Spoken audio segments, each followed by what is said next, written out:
어떤 책에요, 이런 글이 있었습니다. 내용은 이런 것인데요, 만일 하나님께서 전 세계에 단 한 그루의 장미꽃만 창조하셨다면 세상의 모든 사람들이 그것을 보려고 몇천 마일을 여행했을 것이다. 그러나 하나님께서 단 한 그루가 아닌 몇천만 그루의 장미를 만드셨기 때문에 우리는 그 아름다운 장미에 큰 관심이 없게 되는 것이다 라는 글입니다. 그 글의 내용은 결국은 하나님의 축복도 마찬가지다, 그런 이야기인데요, 너무 많이 받으니까 소중한 느낌이 없어진다, 그런 이야기가 되겠습니다. 경치가 좋은 천혜의 관광지를 여러분 가보신 적이 있으실 텐데, 그런 관광지를 가보면은 그렇게 좋은 땅에 집을 짓고 별장을 짓고 사는 사람들을 간혹 볼 수가 있습니다. 굉장히 부럽게 생각되겠죠. 남들은 그 좋은 경치를 보기 위해서 비행기 타고 배 타고 그 먼 곳을 마다하지 않고 왔는데, 그 사람은 매일마다 자고 일어나면 그 귀한 정치를 보고 사니 얼마나 좋을까 생각이 들 것입니다. 그러나 우리가 생각하는 것만큼 그렇게 좋지만은 않다는 것을 알 수 있는데요, 왜냐하면 처음 한두 주는 좋을지 모릅니다. 처음 한두 달은 참 좋고 괜찮을지 모르지만, 그러나 그 후부터는 빠르게 모든 것이 일상이 되고 마는 것이죠. 그래서 좋은 줄 모르고 살아가게 된다는 것입니다. 그게 인간의 모습인 것이죠. 그러나 과연 그게 바람직한 현상인가 생각해 보게 되는 것이죠. 만일 하나님께서 우리에게 단 한 번만 축복해 주신다면 우리는 그것을 매우 소중하게 여길 것입니다. 하나님께서 우리에게 주시는 축복의 기회가 단 한 번이라면 우리는 그 단 한 번에 집중할 것이고 그 한 번을 놓치고 싶지 않을 것입니다. 그렇지만 어떻습니까? 하나님은 우리에게 평생토록 수없는 은총을 쏟아부어 주고 계신단 말이죠. 그렇기 때문에 너무 행복하긴 하지만 때로는 하나님 앞에 감사하는 마음을 등한시하게 된다는 것이죠. 많으면 많은 만큼 더 기뻐할 수 있고 더 감사할 수 있으면 좋겠지만 인간은 그렇지 못할 때가 많다는 것입니다. 만일 하나님이 적게 주신다면, 그런 우리들에게 적게 은혜를 주신다면 우리는 비로소 그 소중함을 알게 될까요? 안타까운 일이지만 그렇게 될 것입니다. 그렇지만 하나님이 만일 이 손쉬운 방식을 사용하기로 결정하신다면 이것이 우리에게 얼마나 큰 손해일까 생각해 봅니다. 그러므로 하나님의 축복이 풍성할 때도 변함없이 감사해야 되고, 하나님의 은혜가 너무 흔하게 여겨질 만큼 내 안에, 내 삶에 너무 많아진다 할지라도 절대로 그 가치를 낮게 여겨서는 안 되는 것입니다. 예전에 새벽 예배 때 한번 소개한 적이 있는데요, 천변에 우리 교회 근처에 작은 불당이 하나가 있었습니다. 그런데 그 앞에 현수막으로 이렇게 쓰여져 있었거든요. 살면서 한 가지 소원은 반드시 이루어지는 도량이라고 현수막이 있었습니다. 100가지 소원이 다 이루어진다라고 썼으면 제가 기억도 안 했을 것 같습니다. 그런데 살면서 한 가지 소원은 반드시 이루어진다고 하니까 훨씬 더 그 한 가지가 크게 느껴지는 것이 아닐까요? 희소 가치가 올라가면서 집중력이 생기는 거죠. 그곳에 가고 싶다, 한 가지 소원이라도 확실하게 이루고 싶다, 그런 마음이 생겨나게 된단 말입니다. 너무 풍성하면 그 소중함과 가치를 쉽게 잊어버린다는 것을 지금 말씀하고자 하는 것입니다. 그러나 그러면 안 된다라고 또한 말씀하는 것입니다.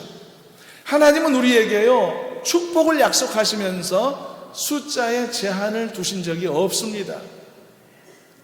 심지어 하나님은 용서를 말씀하시면서도 그 용서의 숫자 제한을 두시지 않았던 것을 우리는 볼 수 있지 않습니까? 우리에게 주시는 축복도 마찬가지인 것이죠. 3가지 소원만 들어줄게, 이런 말씀 해보신 적이 없단 말입니다. 재밌는 것은 유독 동화책이나 소설책 같은 것을 보게 되면요, 동서양을 막론하고 소원의 기회가 항상 3번인 것을 볼 수가 있는데 왜 그렇게 됐는지는 잘 모르겠습니다만 하나님은 이렇게 숫자 제한을 두신 적이 없단 말입니다. 늘 풍성한다는 뜻이죠. 그런데 문제는 너무 풍성하니까 감사를 모른다는 것입니다. 이 부분을 경계해야 되겠다는 것이 오늘 말씀의 시작입니다. 그래야만 하나님의 축복을 유지할 수 있게 되고 지속될 수 있는 것이죠. 저도요, 말씀을 전하기 위해서 이 강대상에 항상 오르지 않습니까? 그런데 이 강단에 오를 때마다 잠시 이제 의자에 앉아서 기도하는 시간을 가질 때 생각해 보면 3번에 1번 정도는 반드시 이 기도를 빼놓지 않게 되는데요. 바로 이 강단, 하나님이 나에게 주신 이 강단의 설교의 자리가 얼마나 귀한 자리인가 잊지 않게 해주시라고 그렇게 기도합니다. 당연하게 생각하고서 나의 권리인 마냥 그렇게 생각하면서 그 소중함을 잃어버리지 않도록 하기 위해서 저도 그렇게 기도하고 있습니다. 여러분, 우리가 서로를 향해서 축복하는 행위도 마찬가지입니다. 서로를 위해서 축복하는 행위가 얼마나 귀하고 놀라운지 알 수 없습니다만, 그런데 어느샌가 그것을 소중히 여기지 않게 되더라는 것이죠. 이유야 여러 가지가 있을 수 있습니다. 이미 부요한 삶에 들어갔기 때문에 그렇게 생각될 수도 있겠고, 또는 그만큼 그래서 절실함이나 간절함이 없어졌기 때문에 서로를 향한 축복을 귀하게 여기지 않을 수가 있을 것입니다. 또 어떤 경우는 이런 경우도 있습니다. 서로를 위해서 빌어주는 축복에 대한 능력, 그 능력에 대한 믿음이 별로 없고, 그리고 그것에 대한 확신이 별로 없기 때문에 이것을 하찮게 여기거나 귀하게 여기지 않는 경향도 있는 것입니다. 그러나 그러면 안 된다는 것입니다. 귀한 것을 귀하게 볼 줄 알아야만 한다는 것입니다. 만일 어떤 사람이요, 하나님의 은혜를 입고 사랑을 입고 사는 성도라 할지라도 이 문제를 믿음 안에서 넘어서지 못한다면 어떻게 될까요? 하나님께서는 그를 특별한 방식으로 교육시키시게 될 겁니다. 많이 가졌기 때문에, 풍성하기 때문에 감사하지 못한다면 그 감사를 어떻게 하나님을 회복시키시려고 하실까요? 당연히 이 방법밖에 없습니다. 갖고 있고 누리고 있는 것들을 잠시 가져가시는 것이죠. 그래서 결핍이나 부족함을 느끼게 하시는 것이죠. 바로 이런 상황, 이런 사람에게 있어서는 이 방법밖에는 없는 것입니다. 그래야만 그 결핍 속에서 비로소 소중함을 깨닫게 되는 것이기 때문이죠.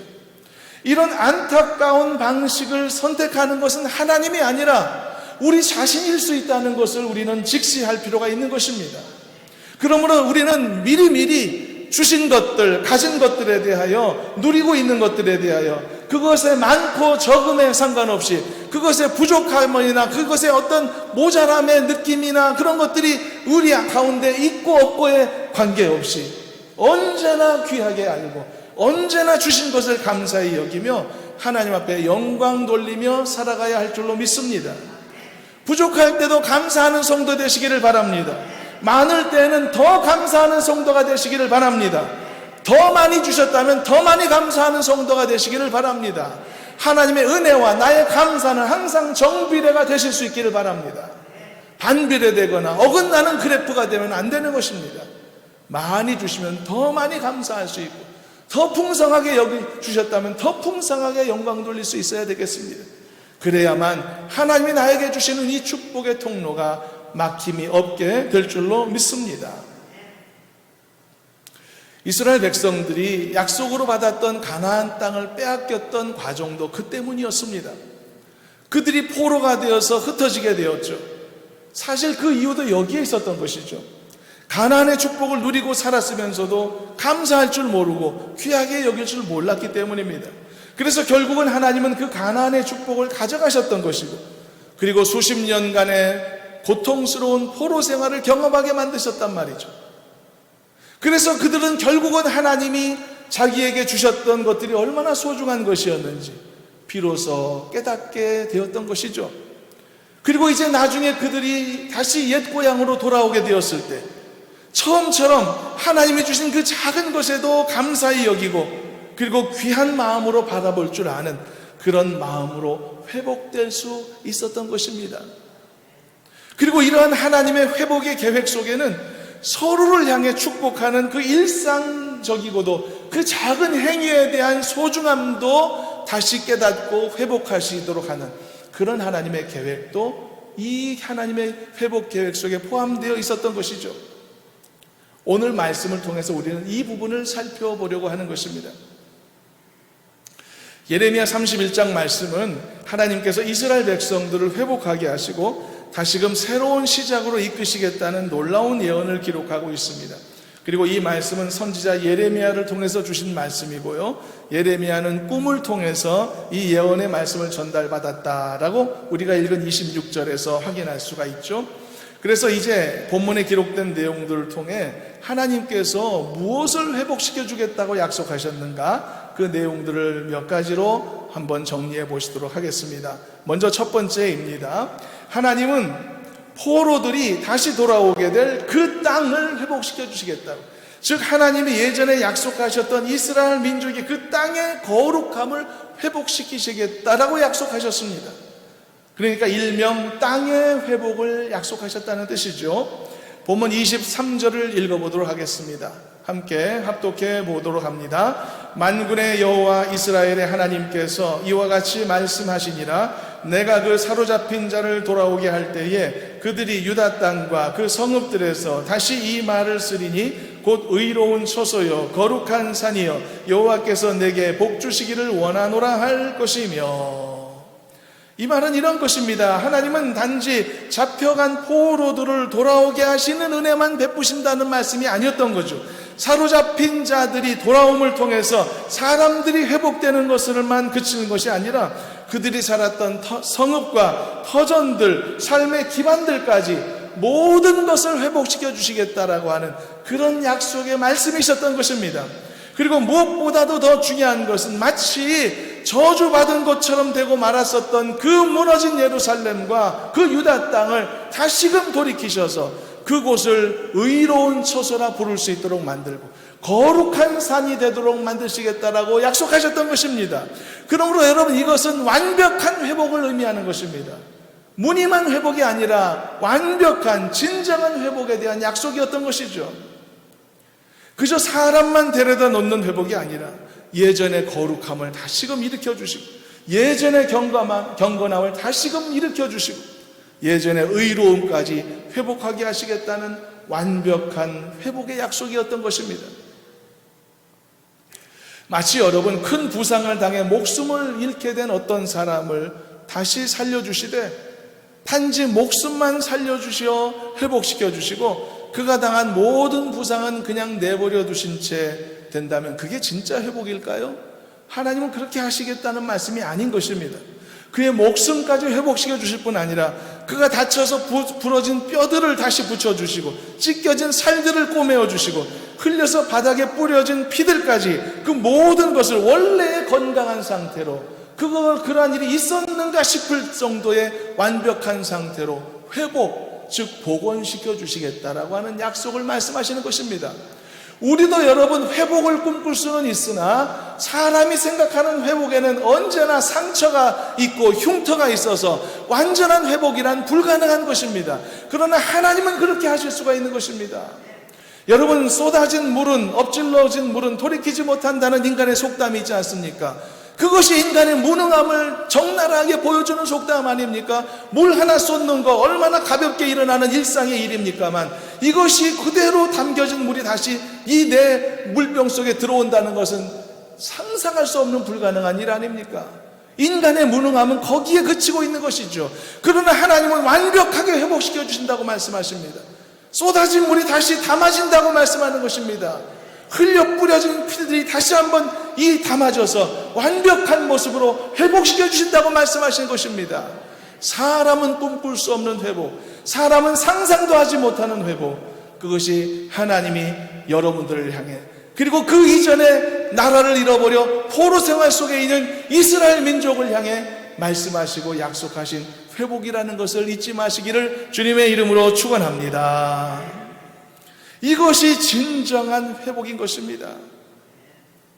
사람만 다시 데려다 놓는 회복이 아니라는 것이죠.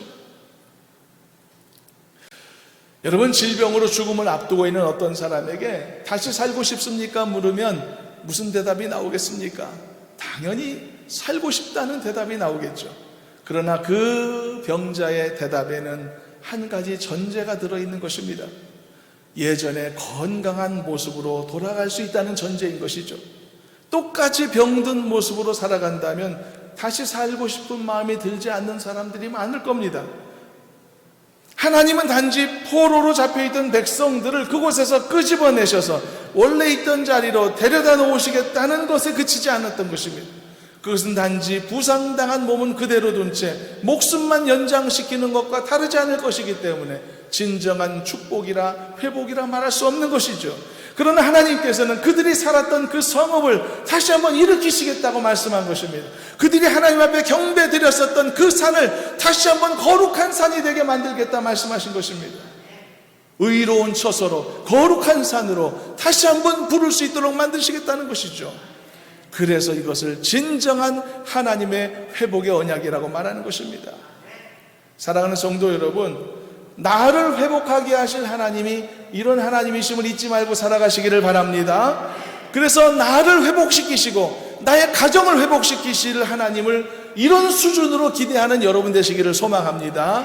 인간적 상각과 그 차원 속에서 그 회복을 기대하지 마시고 내 수준으로 회복을 꿈꾸지 마시고 하나님 수준으로 회복을 꿈꿀 수 있는 믿음의 담대한 용사들이 되기를 간절히 소망합니다. 주께는 능치 못함이 없는 줄로 믿습니다.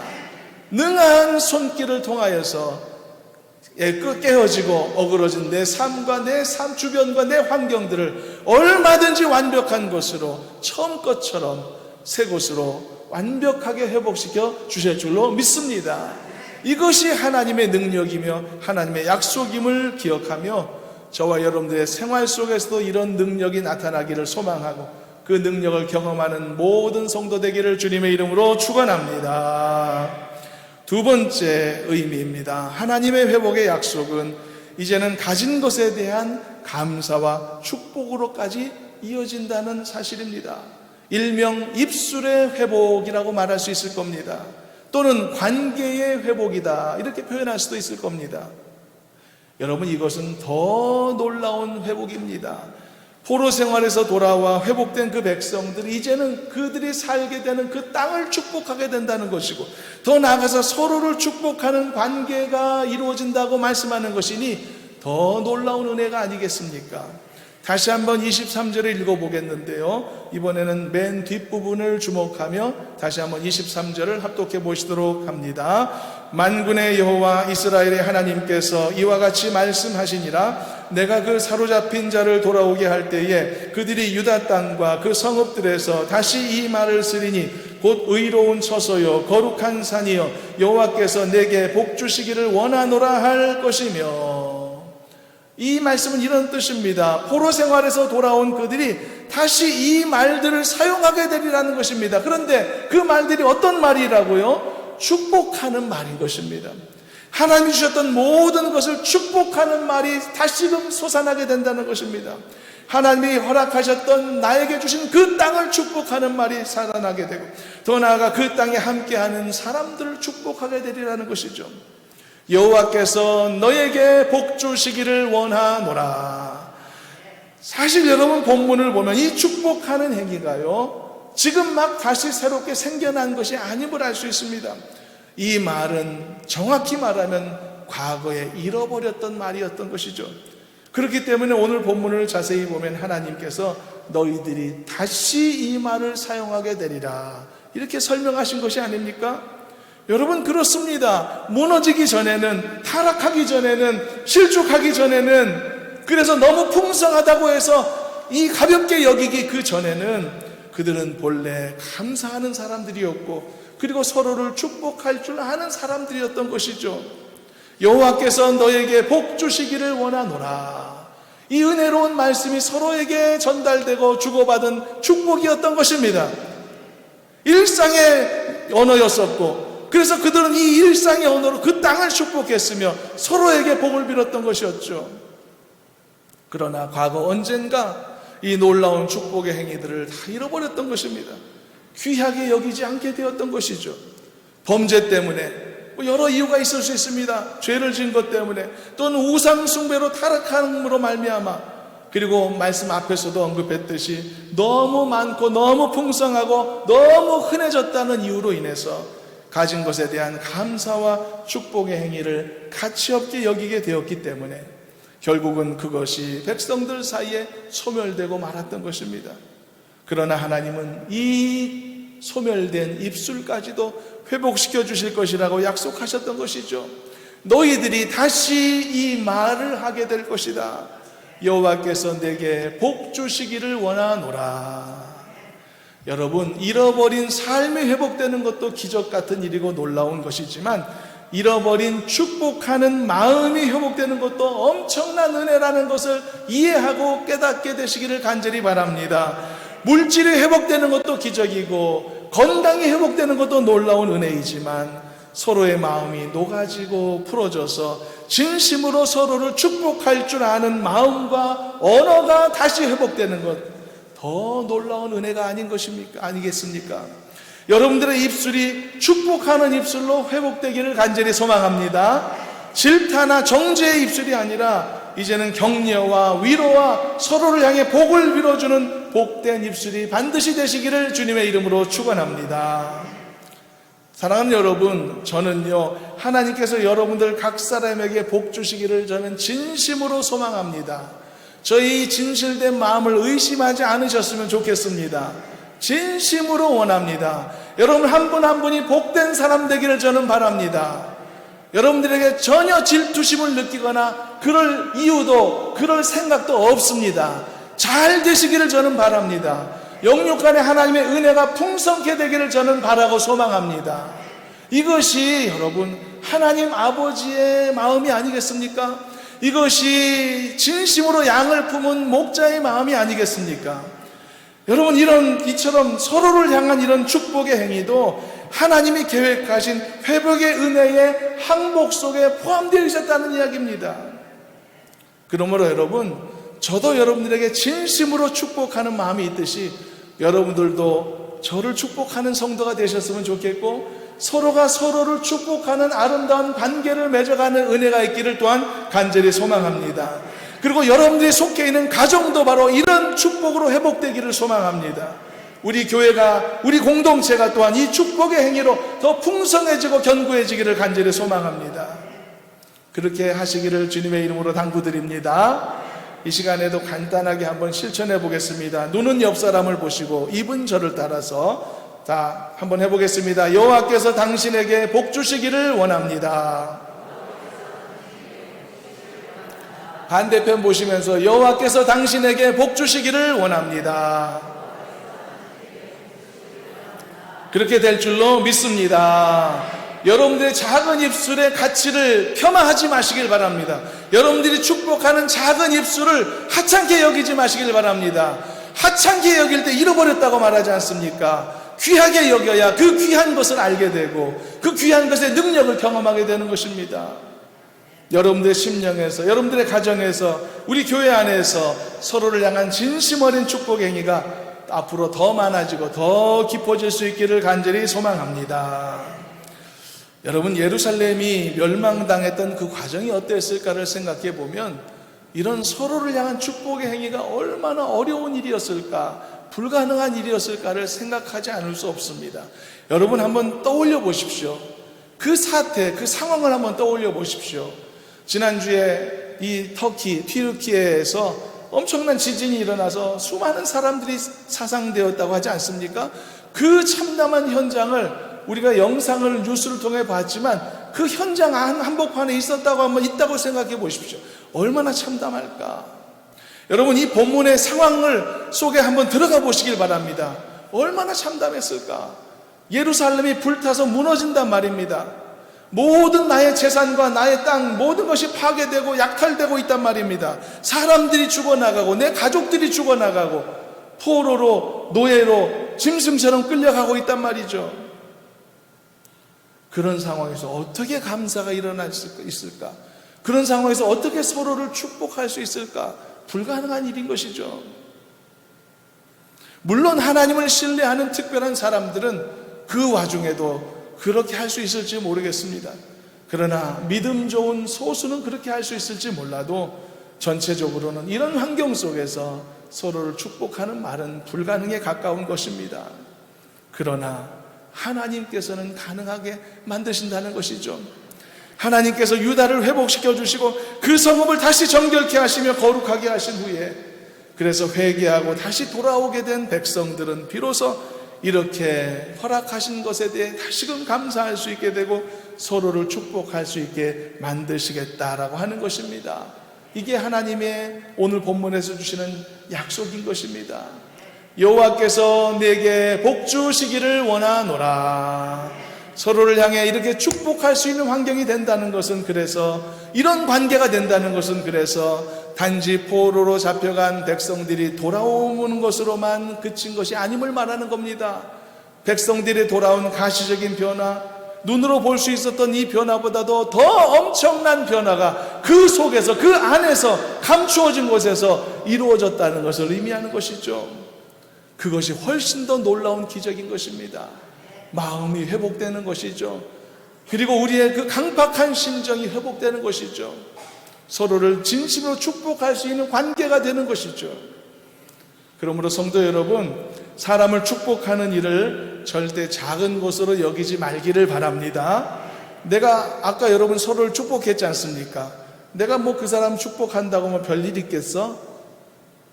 그러면 안 됩니다, 여러분. 내가 그 사람 뭐 잠깐 빌어주는 말 뭐 따라서 하는 거에 불과했는데 뭐 그렇다고 해서 뭐 별일 있겠어?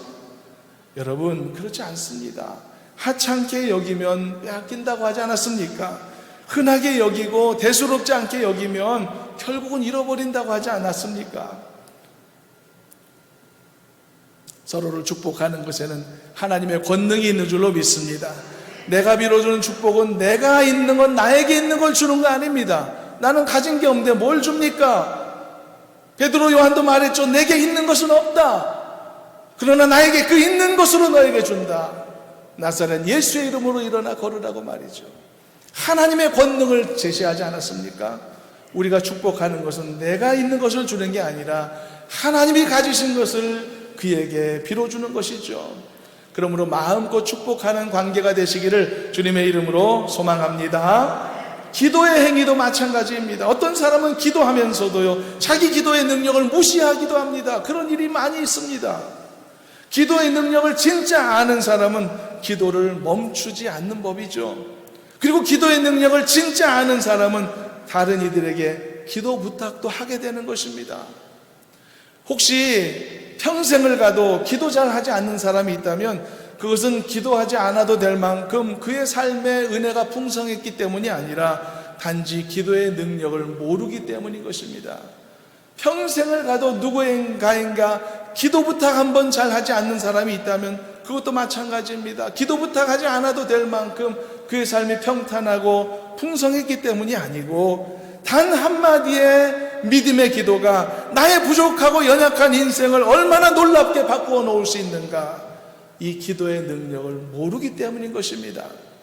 그러므로 여러분, 기도의 소중함도 알아야 하듯이 서로를 축복하는 이 축복의 한마디의 소중함도 깊이 알아야 할 줄로 믿습니다. 사람을 축복하는 일과 주신 것들에 대해 감사히 여기는 일은 그래서 결과적으로 하나님의 몸된 교회를 세우는 일이며 교회 공동체를 건강하게 세우는 일인 것이고 우리의 가정을 견고하게 세우는 일과도 같은 것입니다. 그리고 오늘의 말씀에 따르면 우리를 회복하게 하시는 놀라운 하나님의 역사를 받아들이고 그 역사 앞에 겸허히 순종하는 나의 개인적인 중요한 믿음의 행위이기도 한 것입니다. 여러분, 이 말씀에 순종하여 마음껏 축복을 나누는 성도가 되어서 여러분 개인적으로도 정말 하나님 앞에 괜찮은 믿음의 사람들이 되기를 저는 소망합니다. 하나님의 칭찬받고 하나님의 사랑받는, 인정받는 한 사람의 성도로 서기를 주님의 이름으로 축원합니다. 마지막 세 번째입니다. 하나님이 계획하신 또 하나의 회복이 있는데요, 그것은요, 상대방에게 책임을 전가하고 상대방을 원망하는 이 잘못된 태도를 고쳐서 정상적인 마인드로 회복시키시는 계획입니다. 일명 잘못된 마음의 회복이라고 할 수 있겠고 정죄의 마음의 회복이라고 할 수도 있겠습니다. 이것을 위해서 본문 29절 30절 말씀을 한번 읽어보시도록 하겠습니다. 29절부터 함께 읽어봅니다. 그때에 그들이 말하기를 다시는 아버지가 신포도를 먹었으므로 아들들의 이가 시다 하지 아니하겠고 신포도를 먹는 자마다 그의 이가 신 것 같이 누구나 자기의 죄악으로 말미암아 죽으리라. 이 말씀이 무슨 의미일까요, 여러분? 이제 설명이 필요할 텐데요. 그런데 이 말씀 맨 뒤쪽에 보니까 자기 죄악으로 말미암아 죽는다. 어떻게 보면 우리를 긴장하게 하는 말씀인 것 같죠? 그러나 전혀 그렇지 않다. 정반대의 말씀이라는 것을 이제 설명하고자 합니다. 한번 함께 따라와 주시면 좋겠습니다. 그 당시에 이스라엘에는 이런 속담이 있었습니다. 유행했다는 것이죠, 속담이. 그것이 바로 본문에서 소개하는 것처럼 아버지가 신포도를 먹었으니까 아들의 이도 시다, 이런 속담이라는 것이죠. 그런데 이것은 무슨 의미일까요? 이것은 매우 교묘하게 자신의 죄의 책임을 남에게 전가시키려 하는 좋지 않은 발상에서 나온 생각인 것입니다.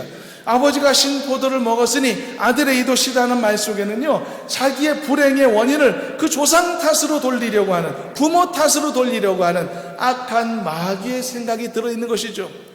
우리나라에도 예전에 그런 생각이 이렇게 전체적으로 존재하지 않았습니까? 잘 되면 내 탓이고 안 되면 조상 탓이라는 말, 흔하게 하는 말 아니었습니까? 죽어서도 우리의 운명이 우리의 조상이나 부모와 연결되어 있다고 생각하지 않았습니까? 그래서 제사 잘 지내야 잘 산다고 생각하지 않았습니까? 그래서 두려운 마음에 묘자리도 옮겨보고 이렇게 하지 않았던 것입니까? 결국은 이것도 일종의 책임 전가의 행위였던 것이죠. 좋지 않은 발상인 것입니다.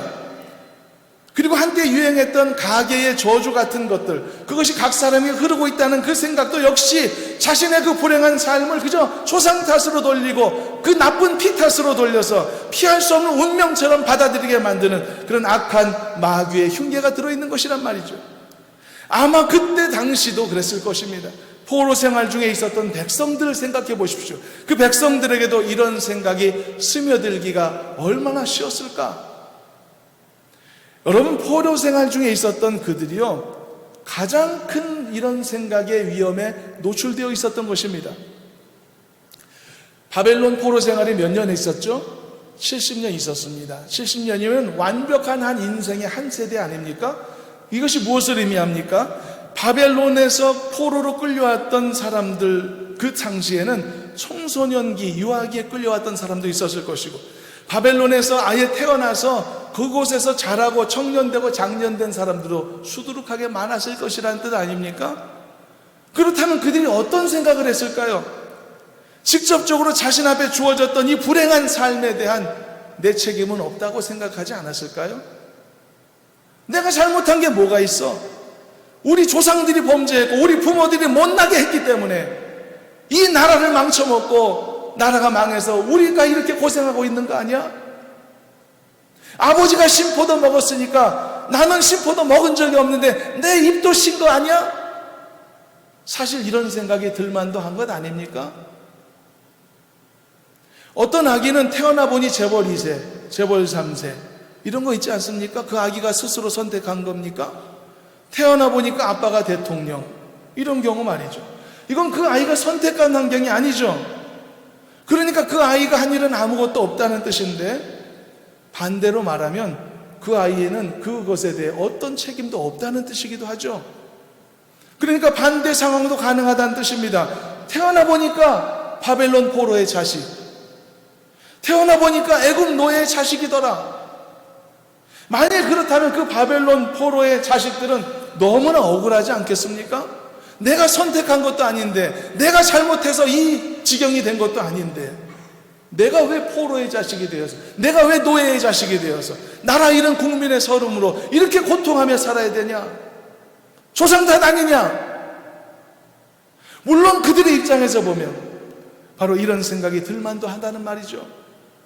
그러나 여러분, 이러한 생각이 하나님 앞에 절대 합당하지 않은 이유는, 이런 생각 자체가 결국은 다른 곳에서 탓을 돌리고 그리고 다른 존재를 원망하고자 하는 사람의 악한 심성에서 비롯된 것이기 때문입니다.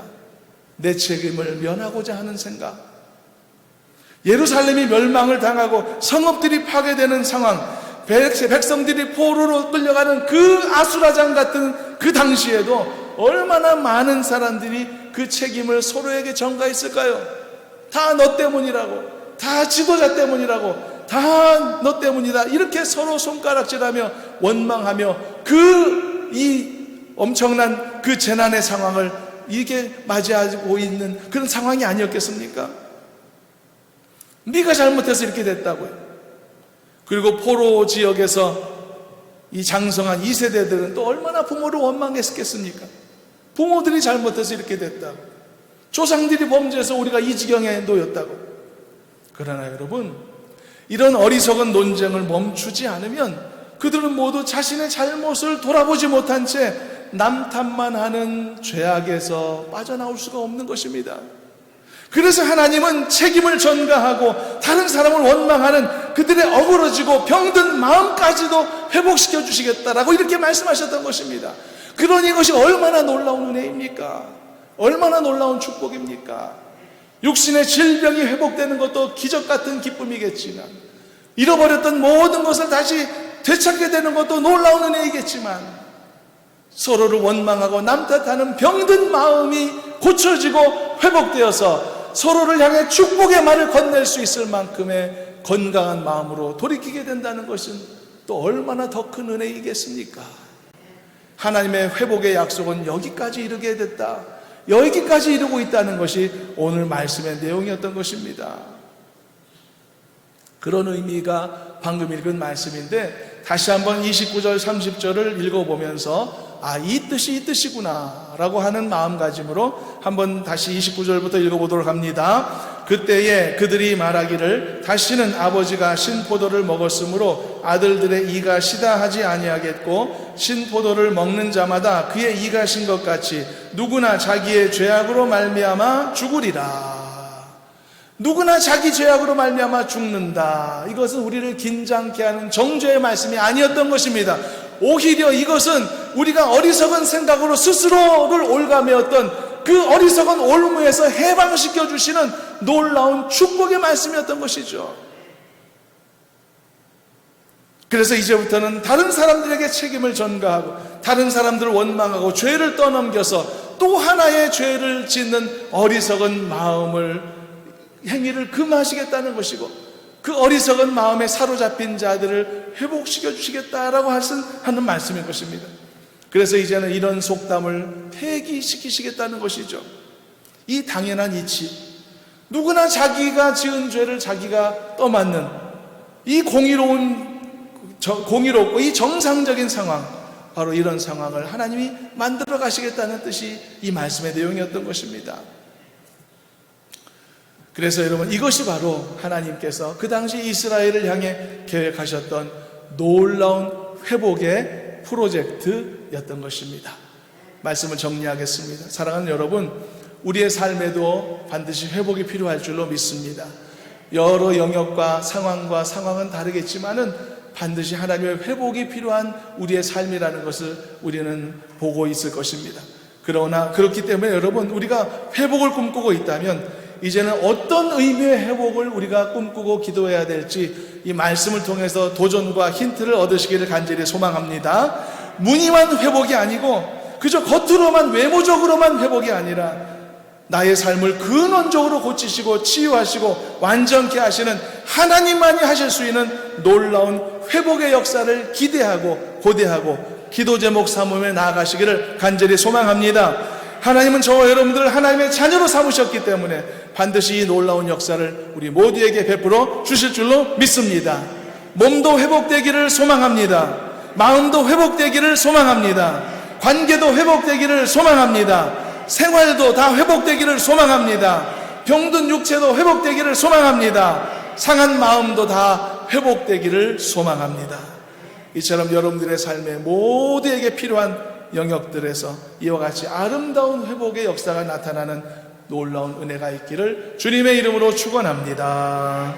하나님 감사합니다. 우리들에게 회복의 약속을 하시고 이 은혜를 베푸시겠다고 말씀하시고 이 말씀이 우리에게도 전달되게 하시고 우리에게 도전되게 하여 주셔서 감사합니다. 어리석고 무능한 이스라엘이었으나 긍휼히 여겨주셔서 다시 한번 회복의 역사를 베푸셨듯 우리들의 부족하고 미련한 인생도 긍휼히 여겨주심으로 완벽한 회복의 은혜 속에 나아가도록 인도해 주시옵소서. 예수님의 이름으로 기도하옵나이다. 아멘.